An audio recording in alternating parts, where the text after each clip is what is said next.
Welcome to our study on Revelation 17 and 18. Well, this is not the part of the Bible that you read if you're looking for some encouragement. It's not that kind of thing here. This is about the end of the world. And now we're in the thick of the part of the end of the world. It gets encouraging after this, but here, not so much. This is about bad things, okay? It discusses rebellious man and the decision to wipe out Christians. Okay, so there's a lot of murdering going on, a lot of martyrdom that takes place. And then you have God's response to that. Now, one of the things that we've come to understand is that the human brain is a lot like a big old computer. And like a computer, it operates with a bunch of networks. And those networks working together form your mind, they form your personality. The emotions or the limbic system is a part of that mind.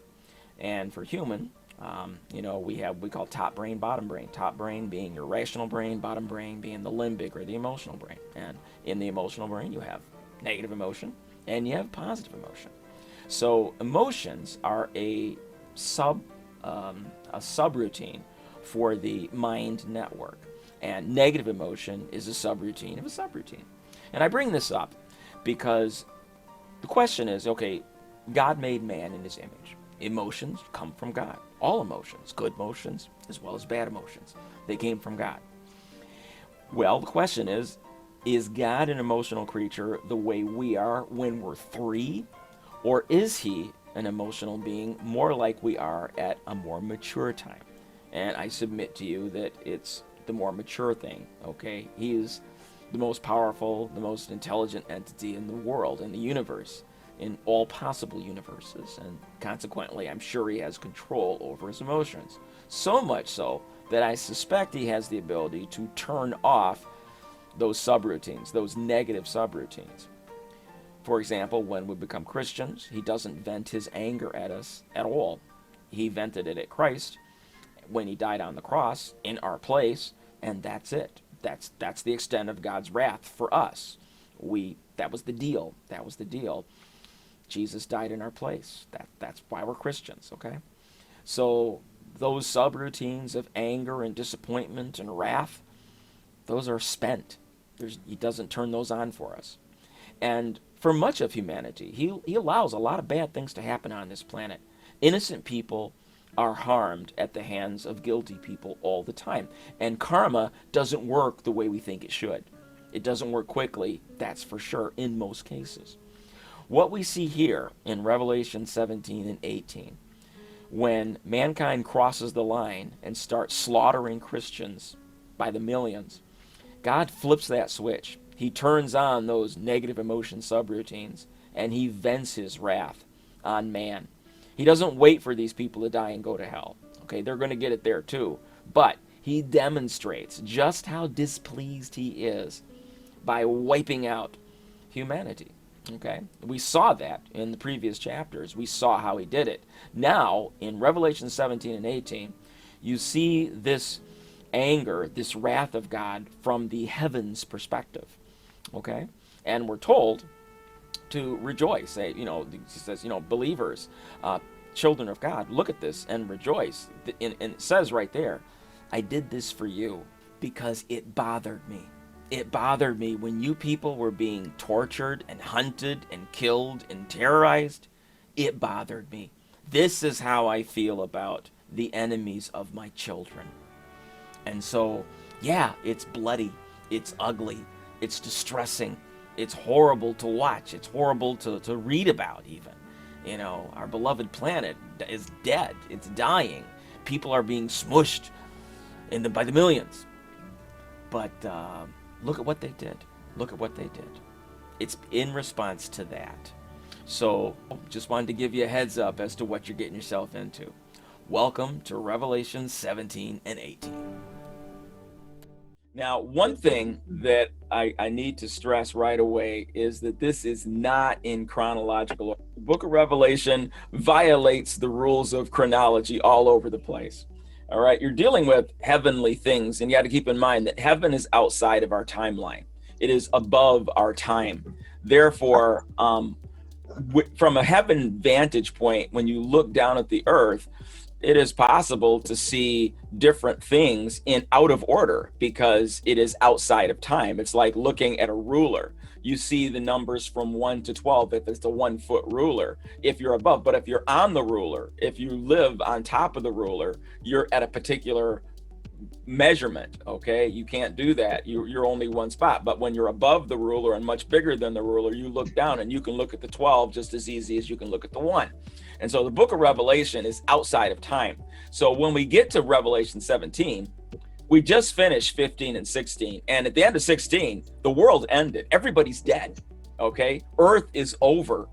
So when you get to 17 and 18 and the events that are described, these are events that have already taken place, like back in Revelation 13. So we're going back and we are looking at specifics that happened earlier in time, such as Antichrist reign, Antichrist rule. And so we're going to take a close-up look at not just Antichrist rule and the role of the false prophet, but their downfall, the specifics of the downfall of the Antichrist world. Okay?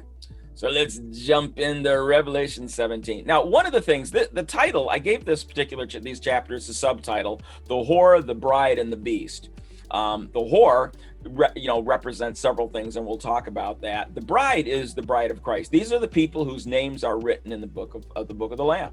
So we're talking about certainly all the Christians, but not just the Christians. All of the faithful Jewish people, all of the faithful people that put their trust in God, even though they didn't know him, they had faith. So all the people that had faith that make it to heaven are the bride of Christ. Okay, and so this is why God made earth for the circle, because he wanted children, he wanted family, and that's the purpose. The prostitute represents, in one sense, the false prophet, but also it represents all the people that aren't the bride, all the people that rejected God, that rejected Christ, that have no faith, that live for immediate gratification. All right. And then the beast represents Antichrist. The dragon represents Satan himself. Okay, so there we go. So you have the bride, the prostitute, and the beast. So who is the prostitute? There are a couple things that come out in these chapters. One, the false prophet. So what we have during these last days is a political system that is Antichrist. And anti comes from the word anti in Greek. And anti means opposed to and instead of. Okay, so Antichrist basically gives you something other than Christ to worship and is opposed to Christ. Okay, and that's why it's so violent against Christians. So Antichrist represents the people and the religious world system and the political world system. So the whore is referred to as the Babylon is, no, Babylon was a world power. They were at one time the dominant power in the world with influence over the entire West. And what you had is a blend of religious worship with political power, political and military power. And so Babylon, you think about the Tower of Babylon, there where the people said, we will be like God, we will ascend and have that power. We don't need God, we want to be God, kind of a thing. So Babylon represents man, where you combine religion and politics to gain power instead of God. And so it is anti-God, it is instead of God. So it represents both. So the prostitute represents Babylon. It also represents the false prophet and his followers. The false prophet, we don't know exactly who that's going to be.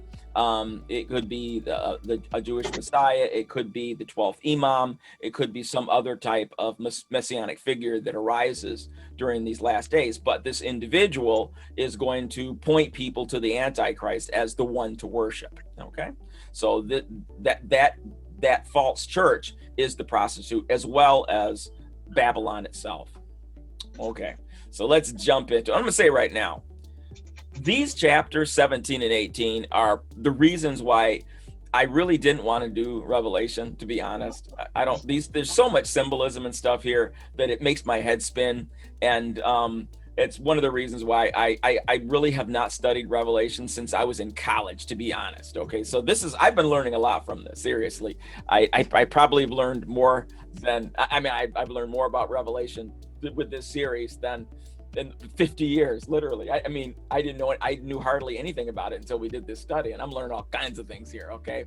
But these chapters are the reasons why I didn't want to cover it, because there's a lot going on. Now, I did discover, as I studied it, that it's not as bad as I thought. So, fortunately, in the text, it actually tells you what the symbolism means. I didn't realize that, and so it's not as crazy as I thought it was, because I expected a lot more symbolism that was unexplained.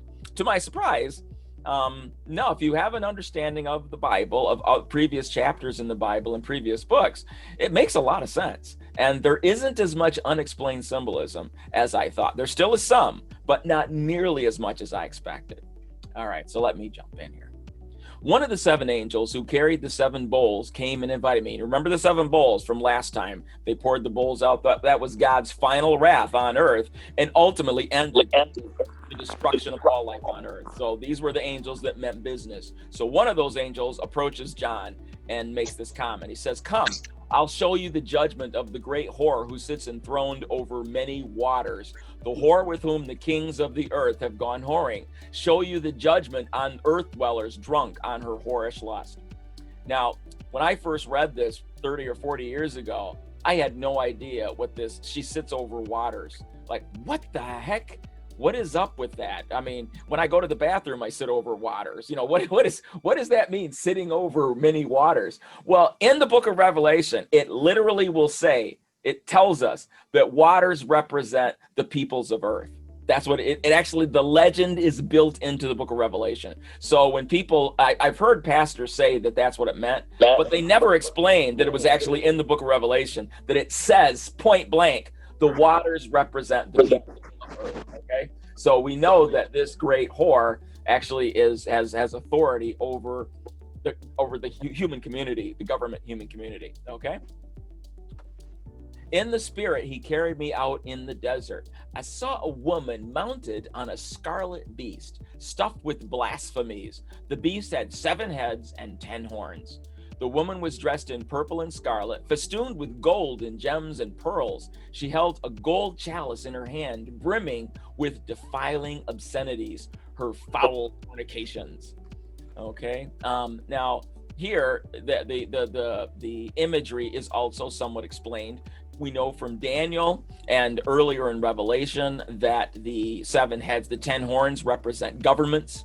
Okay, 7 heads, powers, and so we're looking at multiple political forces. So what we see in the last days is a political alliance that takes rule over the world. So the largest governments on earth combine together and give the Antichrist society, or Antichrist himself, authority. It's like as if all of the countries right now would defer to the United Nations and accept the Inspector General of the United Nations. We're going to accept him as the head of all of us. We will defer to their judgment.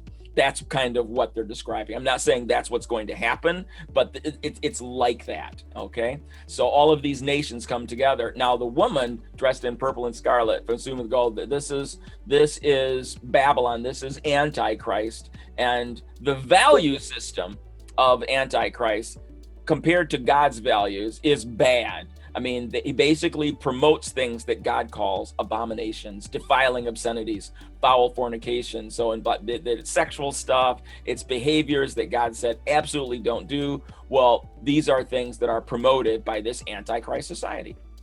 A riddle name was branded on her forehead: Great Babylon, mother of horrors and abominations of the earth. So going along with that same thing that I just described. Okay, I'm gonna have to move these pictures here. Okay, I could see that the woman was drunk on the blood of God's holy people, drunk on the blood of the martyrs of Jesus. Now, when you think of someone being drunk, all right, what does that mean? What does it mean when they're drunk on something? Well, basically, when you're inebriated, it means that your judgment is clouded, your inhibitions are dropped. Inhibitions are good things. Inhibitions tell you don't do that. Okay, inhibitions say, yeah, you're thinking of this, but don't. Bad idea. When I have patients that commit suicide, almost always, and it doesn't happen very often, fortunately, but when it does, most of the time, alcohol or other drugs are involved. And what the drugs do is they lower inhibitions. They take your logical brain and take it offline so that you react according to your emotional brain. Now, when it comes to sin, one of the things that demons want to do with us, they tempt us in a way because of those. There are three things they want. They want, first of all, to morally confuse us, and then they want to morally corrupt us. The more we do bad things, the more we do things that God doesn't like, the more corrupt we become. Okay, we start to lose the connection between good and bad. It doesn't bother us anymore because our inner lawyer is constantly protecting us from shame. And so the more we do something, we tell it, there's a reason. I only kill bad people. I only sell drugs to people over 18. I don't sell the bad drugs. I've heard it all, okay? We tell ourselves a story. And so when it comes to killing people, to killing Christians, they're telling themselves that Christians are bad. Christians are horrible. Throughout history. All of the wars have been because of Christianity. Religion is evil, and that's what they're going to tell themselves. And their influence, we don't want them making more baby Christians. We don't want any new ones. We have to silence them, and if we really can't stop them, we have to kill them. There's also the idea that as earth is undergoing all this horrible things, these judgments from God, that it is possible that Antichrist could blame Yahweh and call him an extraterrestrial and get people to thinking that they can actually defeat him. And Christians work for Yahweh. And so we need to kill them because Yahweh gets his power from the devotion of his believers. So let's kill them. I'm just coming up with ideas, but these are things that have been presented in literature and movies and things like that. I don't know if that's going to happen, but bottom line is that people are going to tell themselves that Christians deserve to die and that they are doing a good thing by killing Christians. We see this right now in Islamic countries, okay? That they are doing good by killing Christians. And so the more you do that, the more it affects your judgment, the more you start saying that it's okay. And so you're drunk. Your inhibitions that should have told you this was bad, that this is going to put you on God's bad side, those are gone. And now you have become so corrupt that it's like you open yourself up to being consumed by demonic entities.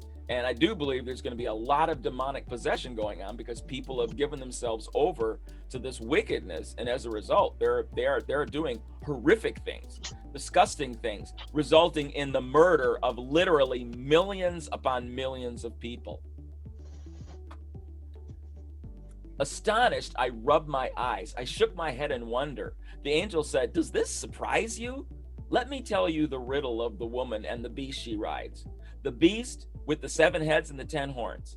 The beast you saw once was, is no longer, and is about to ascend from the abyss and head straight for hell." Okay, and so this right here is puzzling. What do you mean? The beast you saw once was, is no longer, is and about to ascend. Now, I can't tell you exactly what that means because I've heard several definitions. I've gone through commentaries on this, and there's 2 schools of thought. One is we know that Antichrist during the tribulation will receive what appears to be a fatal wound, and he'll survive. And because he survives that fatal wound, people worship him like, wow. I mean, just like Jesus, he came back to life. So of course, this is the Messiah. Okay. So there's that.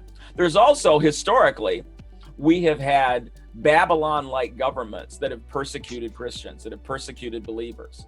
And so it says, we've had these, in the Greek world, we had Antiphonus, I think I forgot his name, but he said he's the one that sacrificed the pig in the temple. Rome did it. Okay, we've had other people that have persecuted Christians. The Catholic Church did it for a while, and so that has existed. But sometimes they're not there. Sometimes there isn't a government that's trying to kill Christians. In the end, it's going to be back in force. So it could be either one of those or something different. I don't know. Ultimately, Antichrist does go to hell. He loses. Earth dwellers whose names weren't written in the book of life from the foundation of the world will be dazzled when they see, move this thing again. Okay, when they see the beast that once was, is no longer, and is to come. So again, I mentioned that earlier, that when this Antichrist dies and comes back, people are going to worship him even more. This calls for a mind to consider that is packed with wisdom and intelligence. So in order to understand this, you got to be thinking. You can't be foolish about this. You're going to have to be thinking. It is something for a particular mode of thinking and judging of thoughts, feelings, and purposes. This is obviously from the Amplified Version. The 7 heads are 7 hills upon which the woman is sitting, and they are also 7 kings. So here we have in the book of Revelation where it tells you those 7 heads are like, they represent 7 kings or 7 kingdoms. And so we don't have to guess what those heads represent. It's telling you these are governments. These are heads of state, 5 of whom have fallen, 1 still exists and is reigning, and the other 7th has not yet appeared. And so John is saying right now, Antichrist isn't here. In the future, there will be the Antichrist, but those governments don't even exist yet. Okay. All right. And when he does arrive, he must stay but a brief time. Remember, his reign is only during the tribulation. Tribulation only lasts 7 years. Okay. And as for the beast that once was, but now is no more, he himself is an 8th ruler king, head, but he is of the 7 and belongs to them, and he goes to perdition. So ultimately, Antichrist goes to hell. The 10 horns of the beast are 10 kings who have not yet risen to power. They will be appointed to their kingdoms for one brief moment to reign with the beast. They will all agree with him. They will all agree to give him their power and authority. So in the end, during this tribulation period, we have 10 predominant governments that exercise authority over earth. And rather than being super sovereign over their 10 regions, they will give authority to this one entity, this person that we recognize, or this group that we recognize as Antichrist. And so ultimately, Babylon or Antichrist is calling the shots for the rest of the world. And the world is submitting, the governments of the world are submitting to the authority of this central government. Together, they will go to war against the Lamb. How do you go to war against Jesus? By killing his kids, by executing Christians. So under the authority of this United Nations individual, but I mean that literally, it could be the United Nations, but I mean that in that sense, and that this is the individual who is over these 10 United Nations and therefore over the world. He gets everybody to go after Christians, whatever country you're in. Just like in many Islamic countries, it's okay if somebody comes out professing Christ, in a way that we don't like, because there are good Christians. If you're ecumenical in your beliefs, they're probably going to leave those guys alone. As long as you acknowledge that you are just one religion and one way to God, you'll probably be okay. However, if you take a biblical perspective of Jesus as God, as the way, chances are your head's going to end up on a chopping block, and it's going to come down from on top, and it's going to apply to everybody in the world. All of the laws of all of the countries are going to be, get them Christians. They need to be rounded up. Okay. But ultimately they're going to lose, even though they're going to kill a whole lot of Christians. These governments are going to lose, but the Lamb will defeat them because he is Lord of all Lord and King of all kings. He's God. You're stupid. You're fighting against the one that made like everybody and everything. How can you hope to win that? And we already read chapters 15 and 16. Y'all are dead. He destroyed, not only did he wipe out all of these non-Christians, he wiped out planet Earth. There is no Earth left. I mean, everybody's gone. So what we're seeing in this chapter is saying, yeah, by the way, in case you don't remember, they lost. Okay. And his called and chosen and faithful ones will be with him. So even though you thought you won by killing all these Christians, all you did was send them to daddy. All you did was send them to your enemy. Okay. So now you just built up the army that ultimately came against you and wiped you out. Okay. So this is language saying, yes, they're going to do all these bad things, but it doesn't work. The people they tried to kill are eternal. They didn't die. They just went to God, and now they live forever, and they're never going to have a problem again. You didn't win anything.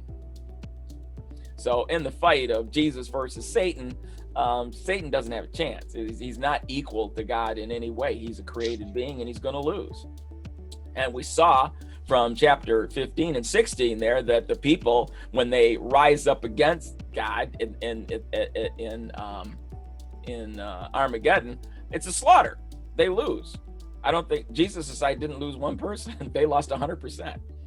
So the point is that the harlot representing the Antichrist society, the Antichrist society is with us right now. Increasingly, we have a society that its values are going farther and farther and farther away from God's.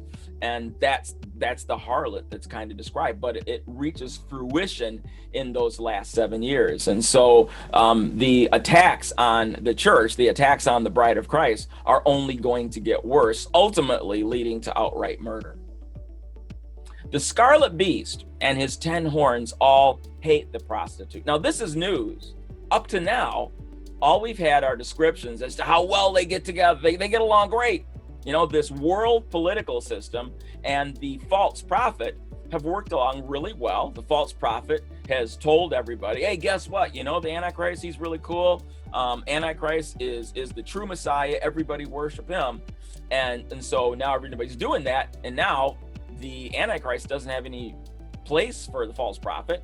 Now, I imagine if the false prophet tries to tell the Antichrist how to do his job, that doesn't go very, very well. And so he destroys, the false prophet gets destroyed. It says, for God has put a plan into their minds, a plan that will carry out his purposes. So God's not, no, we don't know this false prophet. It could be mainline denominations, okay, because there's problems there.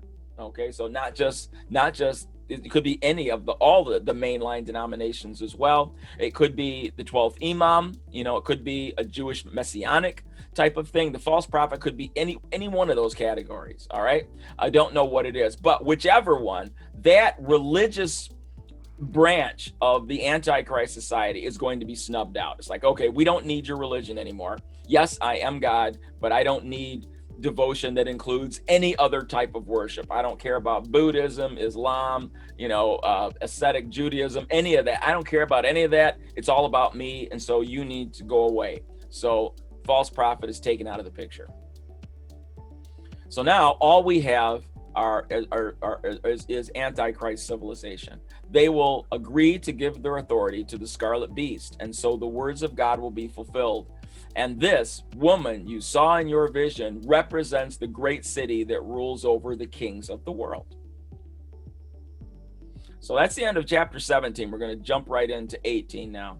After this, I saw another angel come down from heaven with great authority, and the earth grew bright with his splendor. He gave a mighty shout, Babylon is fallen, that great city is fallen.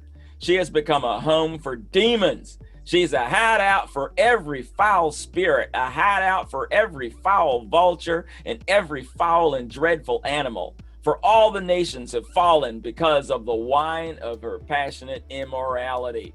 The kings of the world have committed adultery with her. Because of her desires for extravagant luxury, the merchants of the world have grown rich. All right, so one thing here you get a clue in is why did all the government defer to this Antichrist government? What's up with that? What in the world? Because there has to be a reason for it. And there could be several things. One of the things that we have a clue here is that it has to do with economics. The Antichrist offers the world a global economy that is, it sounds like it's the best ever. And so we're talking about wealth like never before. Now, right now, wealth is based on, you got to be a producer. You need some talent. You need to put in work. And if you work hard to have talent and sweat a lot and make sacrifices, you can get ahead in capitalist society. Now, there's a lot of talk right now with COVID about the Great Reset, and that comes from the World Economic Forum. This isn't, yes, there have always been conspiracy people, conspiracy theorists who have talked about going to a global economy and stuff like that. But now that is being discussed very seriously by world leaders, by the richest people in the world. And part of going to this great reset is going to digital currencies. Okay, if you take a look at digital currencies, cryptocurrencies right now are doing very well. Even though the dollar is dropping like a rock, I mean 30% in 1 month, the dollar is dropping very badly. Usually when that happens, investing in gold is very wise, because historically, the lower the dollar goes, the higher gold goes. Not today. People, instead of going to gold, they are going to cryptocurrencies, Bitcoin and the like. All right. And national governments such as China, the United States, and many other governments are switching over to cryptocurrencies. Now it's going not cryptocurrency, but their own national digital currencies.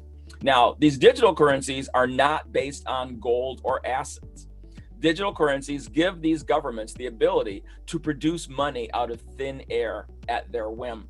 Okay. Now, that doesn't sound like a bad idea, because that gets rid of debt. You know, wouldn't that be nice? Also, it gives governments the ability to write checks to people and not have to pay it back. You don't have to borrow from anybody. You can just create money at your whim. Now, that sounds great. I mean, bottom line is that governments now have the ability to pay street cleaners $1 million a week. Okay. So think of all the assets you can buy with that. I mean, wow, instant money with no side effects, right? Well, that, crypto, if governments were to embrace something like cryptocurrencies, it would actually be better for everybody. Assuming that you have a wise ruler, a wise leader, and a leader who actually cares about his constituency, cares about the people. Somebody like Abraham Lincoln, that would probably not be too bad. However, when you read the book of Revelation, it's obvious that that's not what's going to happen. The individual in charge of this new currency ultimately are going to be bad. And they are going to use economic policies to benefit their friends, to pay their friends, to make sure their friends are as wealthy as possible. And they have a lot of friends. People that agree with them on everything are going to be very, very, very, very wealthy, wealthier than ever before. And their enemies, well, economic policies can really do a lot of damage to people you don't agree with. And when they talk about the mark of the beast and stuff like that, I am very confident that we are talking about a manifestation of the digital currency that is coming. And it will not, the people in charge are not going to be benevolent. Okay, and that's what we have described in the Bible. And so early on, that last passage was alluding to the fact that before things get bad, this digital currency is this new economic thing, what Antichrist is offering makes a lot of people a lot of money. So wealth can now be produced by governments, infinite amount of wealth, without worrying about assets, without worrying about gross national products. And now there's even a phenomenon known as churchianity, and expressed by the megachurches, of people who lead half-transient lives, who don't have very stable employment or residence, who are often moving around the country. On a Sunday, they want to know where they can go take the old jalopy and be among friends. And these characters are waiting for them, believe you me, to remove what few savings they do have left from them. Because that's another indissoluble fact about American religion. Just as community and blood pressure may be involved, it has to be mentioned in the same breath as open fraud to an absolutely astonishing extent. I mean, the shakedown community, the genital mutilation community, the suicide bombing community, the child abuse, I would prefer to say child rape communities, all of these are communities of faith, believe you me.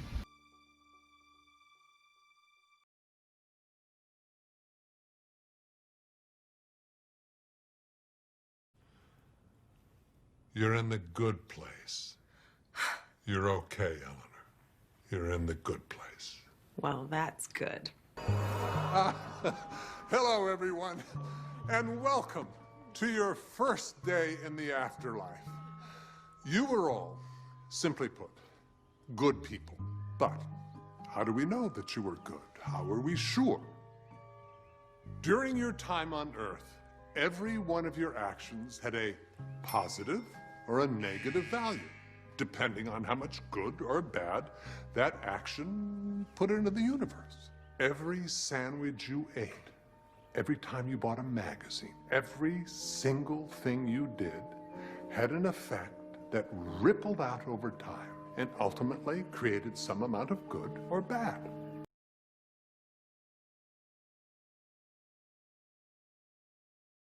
You know how some people pull into the breakdown lane when there's traffic and they think to themselves, who cares? No one's watching. We were watching. Surprise. Anyway, when your time on earth has ended, we calculate the total value of your life using our perfectly accurate measuring system. Only the people with the very highest scores, the true cream of the crop, get to come here, to the good place. What happens to everyone else, you ask? Don't worry about it. The point is, you are here because you lived one of the... Now, if you want to know what the values are of this Antichrist society, all you got to do is watch TV, okay? Because that pretty much parallels the values of our current society, and it's moving more and more in the Antichrist direction. And so this is something that we don't have to guess as to what values they're going to be promoting. It's in our face right now, moving in that direction. Was somebody gonna say something? I thought I heard something. Okay. All right. And so basically the values of our current society are going to be are going to get worse and worse. And so, I mean, we kind of have an idea as to where they're going. And what we see here is, like I said earlier, many of the things that God calls abomination, they call good. And many of the things that the Bible calls good and noble and the best are actually called bad. Okay. So in verse 4, then I heard another voice calling from heaven, come away from her, my people. Don't take part, or do not take part in her sins, or you will be punished with her. That's a scary verse, because that suggests that not all Christians are gone. Some Christians actually survive the great persecution, okay? For her sins are piled as high as heaven, and God remembers her evil deeds. Do to her as she has done to others. Double her penalty for all her evil deeds. She brewed a cup of terror for others, so brewed twice as much for her. She glorified herself and lived in luxury, so match it with torment and sorrow. So God paying attention to everything she did, not feeling too good about it, and he's going to vent his wrath. She boasted in her heart, I am queen on my throne. I am no helpless widow, and I have no reason to mourn. And so you're dealing with a government system that is very arrogant, is very secure, that God's not going to do anything, okay? I'm queen on the throne. Look, I'm in charge. You know, God is in the sky. We got away with mass murder, and God did nothing, all right? And so we have nothing to worry about. If Yahweh was going to do stuff, you know, if he had power to do stuff, then he could have stopped us. He didn't. And so we can do what we want, and nothing bad is going to happen to us. Therefore, these plagues will overtake her in a single day, death and mourning and famine. She will be completely consumed by fire, for the Lord God who judges her is mighty. And we saw that played out in the last chapter, chapter before last. We saw how God literally destroys the planet. And it doesn't happen in one single day, but like if you take a look at like the last 7 years are called a week. And the Bible refers to that whole tribulation period as a week. And so each day represents like a year, okay? So it won't take very long. In that final year thing, the book ends. Those bowls are poured out like in the final year. So at the very end, it just ends. Everything ends. All the water is poisoned. The grass burns up all over the planet. The sun goes up. The temperature on Earth goes up to like 140. You know, we've got 75-pound hailstones or meteors crashing down. We've got an earthquake that levels every mountain. Everybody underground is now dead and crushed. Okay, so yeah. I mean, she thought she had it made. When God did respond, he ended the planet. And the kings of the world who committed adultery with her and enjoyed her great luxury will mourn for her as they see the smoke rising from her charred remains. They will stand at a distance, terrified by her great torment. They will cry out, How terrible for you, O Babylon, you great city. In a single moment, God's judgment came on you. So they're going to know it's God, okay? The merchants of the world will weep and mourn for her, for there was no one left to buy their goods. I mean, they were happy. I mean, people who made goods were very happy because there was so much money injected into the economy. They could build anything and somebody would buy it, and money was just flowing like crazy. I mean, people got rich that never could get rich before. So, I mean, they're going to hate to see this go down.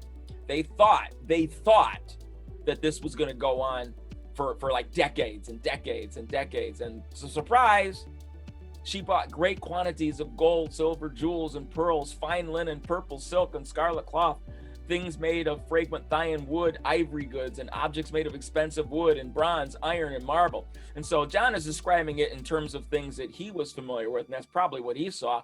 But in our terms, I say they bought cars and stereos and computers, okay, and fancy things. And so, yeah, so basically, yeah, all of the things in our world that are associated with wealth are open to everybody, okay? And so it's all coming to an end. She also bought cinnamon, spice, incense, myrrh, frankincense, wine, olive oil, fine flour, wheat, cattle, sheep, horses, chariots, and bodies, that is, human slaves. The fancy things you love so much are gone, they cry. All your luxuries and splendor are gone forever, never to be yours again. The merchants who became wealthy by selling these things will stand at a distance, terrified by her great torment. They will weep and cry out, how terrible for that great city. She was clothed in the finest purple and scarlet linens, decked out with gold and precious stones and pearls. In a single moment, all the wealth of the city is gone. And, yeah, sure, yeah. Do you think that a specific city? Is that New York City or Beijing? No, I think in terms of what that refers to, it's clear that it represents the whatever region that Antichrist is in control of represents Babylon. Babylon also could be the whole world system. He is over the entire world, all the governments of the world, and so it might refer to that. Yeah, or I think most likely, I think it goes back to the first one, that whatever region, wherever Antichrist is ruling from, it's over. I mean, they see the world coming to an end. His kingdom is utterly destroyed. It's thrown into darkness and it's destroyed. I mean, it literally was.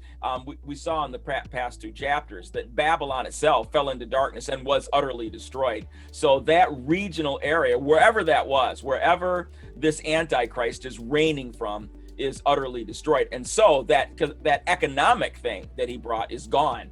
I mean, whatever currency he brought to bear, whatever digital currency he was in charge of, the central location is utterly destroyed. Okay, thank you. Okay, sure, no problem. All right, and all the captains of the merchant ships and their passengers and sailors and crews will stand at a distance. That's because you can't go on the ocean anymore because it's dead.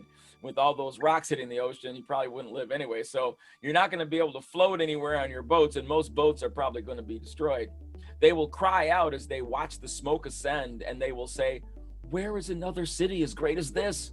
They will weep and throw dust on their heads to show their grief, and they will cry out, how terrible for that great city. The ship owners became wealthy by transporting her great wealth on the seas.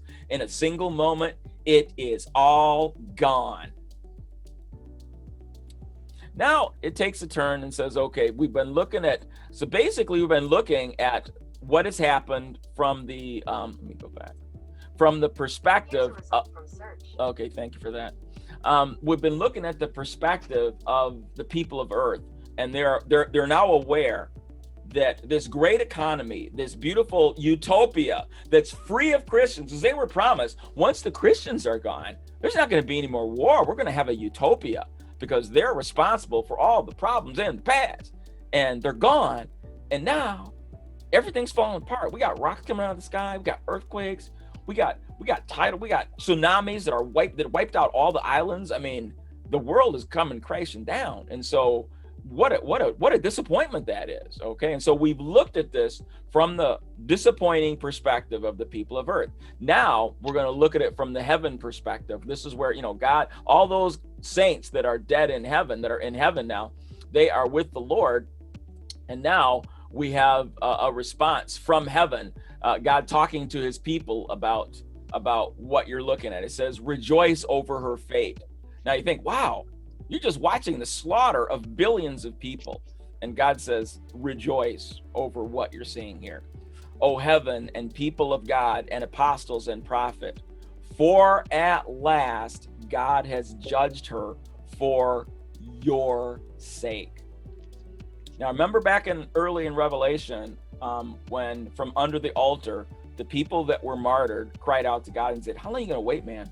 I mean, we got beaten so bad, got our heads cut off, we got martyred, we got shot in the street and everything, and we prayed for miracles and nothing happened. Why did you allow all of this, all the suffering that we went through? You just stood there. Don't you love us?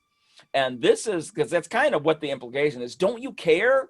Don't you care? Remember, like when Jesus was in the boat, he was sleeping, and there was a storm, and Peter goes, wake up! Don't you care? Don't you care? And this is God saying, okay, yes, this is me caring. This is me caring. Yes, I was very offended when they harmed you. I love you. You are my beloved. And those who harm you, that it enrages me. But I kept that anger back because I was giving people time to repent. Okay, I'm not doing that anymore. This is me directly responding to all of the things that you suffered. Yes, it made me mad.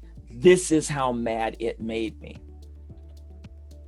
Then a mighty angel picked up a boulder the size of a huge millstone. He threw it into the ocean and shouted, just like this, the great city Babylon will be thrown down with violence and will never be found again. Now, when I presented this on Friday at my Bible study, one of my students made a comment. She says, this whole thing about being like a millstone and everything brings to memory a verse over there in Mark 9. And I was going, wow, this is a very good point.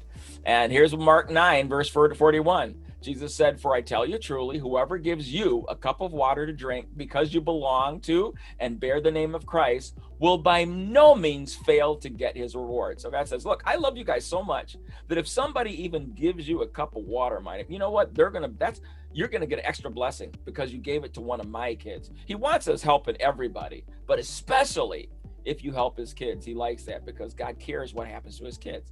And then it says in 42, and whoever causes one of these little ones, these believers who acknowledge and cleave to me to stumble and sin, it would be better, more profitable and wholesome for him if a huge millstone were hung about his neck and he were thrown into the sea.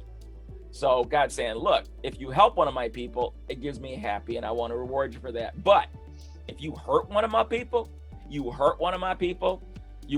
better off. If you had chosen instead to commit suicide, it would have been better for you. You'd be better off committing suicide because I will get you for that. And this, when that angel throws that millstone-sized rock in the sea, not only is he making a point about how fast Babylon was going to be destroyed, not only was he making that point about the speed of Babylon's destruction, he was also pointing to that verse saying, look, you hurt my people, you killed them in mass by the millions.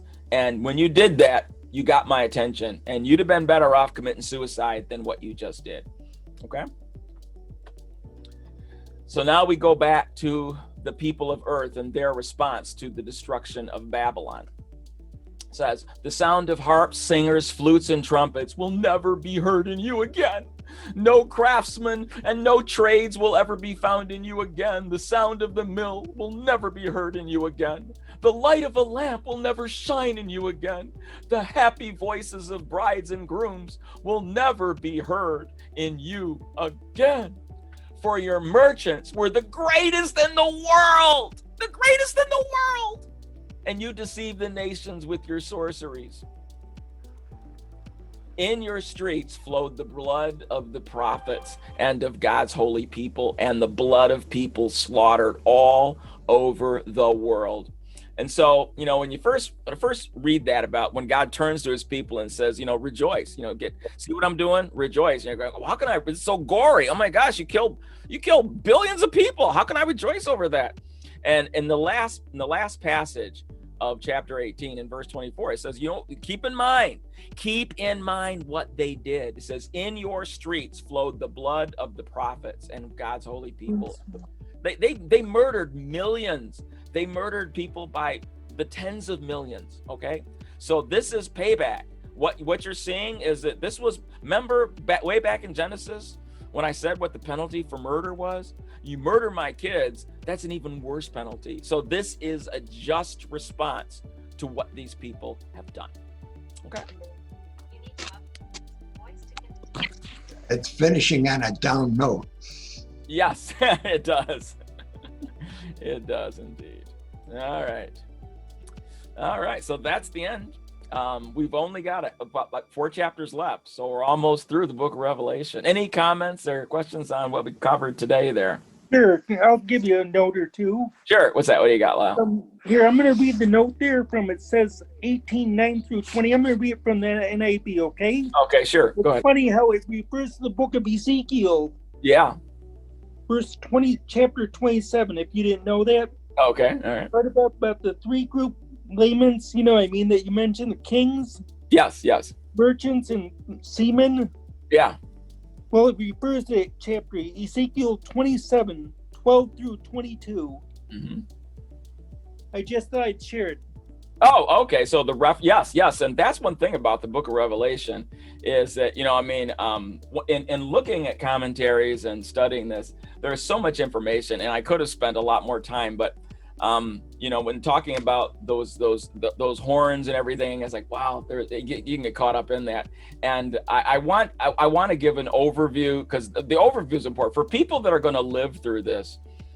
They're going to know who the 10 nations are and stuff. It will make sense then, because we're not quite there yet. I don't want to just give out a bunch of speculation. I try to speculate a little bit so that we can have a mental picture as to what kind of what's being described, because if it's all imagery and pure symbolism with no explanation, then it just hangs out there in the air. But there's a lot of the specific stuff that's in the commentaries, that's in the literature. But to cover all of it, this would be a 4-hour Bible study, and we just don't have that we'll never get through this book. I have a couple questions.